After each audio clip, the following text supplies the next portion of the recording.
Assalamualaikum warahmatullahi wabarakatuh. Pada kesempatan kali ini saya akan menjelaskan tentang materi konflik sosial. Konflik sosial merupakan suatu kondisi ketidaksepakatan, ketegangan atau pertentangan yang timbul antara individu, kelompok, atau entitas sosial lainnya dalam masyarakat.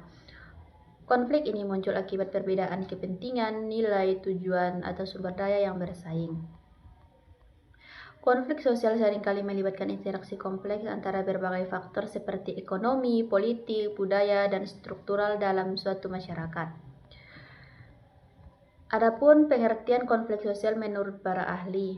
Yang pertama, menurut Sergio Sekanto, konflik sosial merupakan suatu cara dalam rangka ingin meraih tujuannya, sehingga setiap individu atau kelompok akan menggunakan segala cara termasuk hal itu adalah ancaman atau kekerasan sebagai bentuk dari pertentangan atau perselisihan kepada lawannya.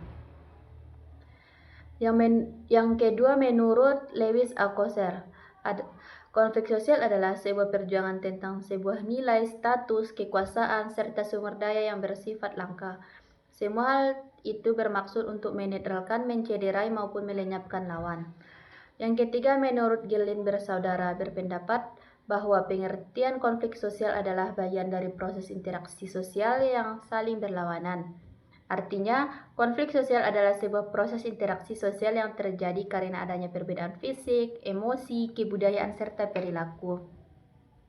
Yang keempat, menurut Rafdah Renroff, konflik sosial adalah sebuah polarisasi kekuasaan serta wewenang yang tidak seimbang. Ketidakseimbangan ini mengakibatkan perbedaan kepentingan antara mereka yang punya kekuasaan dengan yang tidak punya kekuasaan. Yang kelima, menurut Robert M. Delawang, adalah sebuah perjuangan untuk memperoleh hal yang langka seperti status, nilai, atau kekuasaan. Mereka yang berkonflik hanya mengejar satu tujuan, yaitu kemenangan atas pihak lawan, serta membuat pihak lawan mengakui serta tunduk kepada pihak yang menang. Bismillahirrahmanirrahim. Assalamualaikum warahmatullahi wabarakatuh. Perkenalkan, nama saya Henry Arwanda. Saya ingin melanjutkan dari materi kedua, yang mana itu macam-macam konflik sosial. Macam-macam konflik sosial ini terbagi 4 bagian. Yang pertama itu ada konflik berdasarkan posisi pelaku yang atau struktur sosial, yang mana itu dapat beberapa bagian. Yang pertama itu ada konflik vertikal. Konflik vertikal ini memiliki tindakan atau status sosial atau kekuasaan yang berbeda. Contohnya seperti perusahaan pabrik, yang mana mereka meminta untuk menaikkan upah kepada manajemen perusahaan. Terus ada juga konflik horizontal. Konflik horizontal ini memiliki kedudukan atau status sosial yang sejajar. Contohnya itu seperti perselisihan antar pedagang, yang mana mereka memperebutkan lapak jualannya. Terus yang kedua itu ada berdasarkan sifat dan dampaknya. Sifat dan dampaknya ini memiliki 2 bagian. Yang pertama itu ada konflik konstruktif, yang mana konflik ini memiliki sifat membangun ide baru, atau juga konflik ini biasanya dapat menghasilkan solusi yang menguntungkan kepada semua pihak. Terus ada juga konflik destruktif. Konflik ini muncul karena ada perasaan tidak senang, benci, ataupun dendam. Sifat ini juga dapat merusak dan menimbulkan kerugian atau trauma, bahkan dapat juga korban jiwa. Terus yang ketiga itu berdasarkan pihak yang terlibat. Berdasarkan pihak yang terlibat ini ada 3 bagian. Yang pertama itu konflik intrapersonal. Konflik ini terjadi di dalam batin diri seseorang sendiri. Misalnya itu seperti dia harus mengambil keputusan yang sulit. Terus ada juga konflik interpersonal. Konflik ini ada antara 2 individu atau lebih karena berbedaan pendapat atau kepentingan ego masing-masing. Terus yang ketiga itu ada konflik antar kelompok. Konflik ini juga melibatkan dua kelompok masyarakat atau lebih. Contohnya itu seperti tawuran antar pelajar. Terus yang keempat itu berdasarkan bidang kehidupan atau juga kategori khusus. Nah, dari berdasarkan bidang kehidupan atau kategori khusus ini terbagi 3 bagian. Yang pertama itu ada konflik politik. Konflik ini itu terjadi perebutan kekuasaan, jabatan, atau juga perbedaan dalam mengatur pemerintahan. Terus yang kedua ada konflik rasial atau etnis.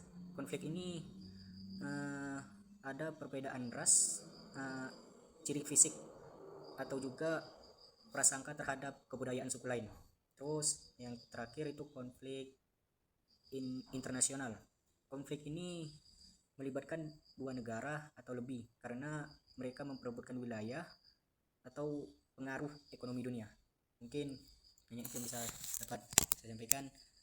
Sekian. Faktor penyebab terjadinya konflik sosial yaitu yang pertama perbedaan individu, di mana perbedaan individu ini melatar belakangi karena adanya perbedaan pendirian dan perasaan. Manusia memiliki pendirian dan perasaan yang berbeda-beda antara satu sama lainnya. Yang kedua, perbedaan latar belakang budaya yang dimana membentuk pribadi yang berbeda, bahkan membentuk pola pemikiran dan pendirian kelompoknya yang masing-masing. Pemikiran dan pendirian kelompok masing-masing ini menghasilkan suatu individu yang berbeda yang dapat memunculkan konflik.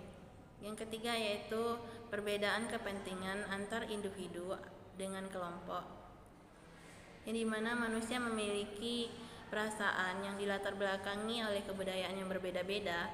Mereka melakukan suatu hal yang sama akan tetapi menghasilkan suatu yang berbeda-beda atau tujuan yang berbeda.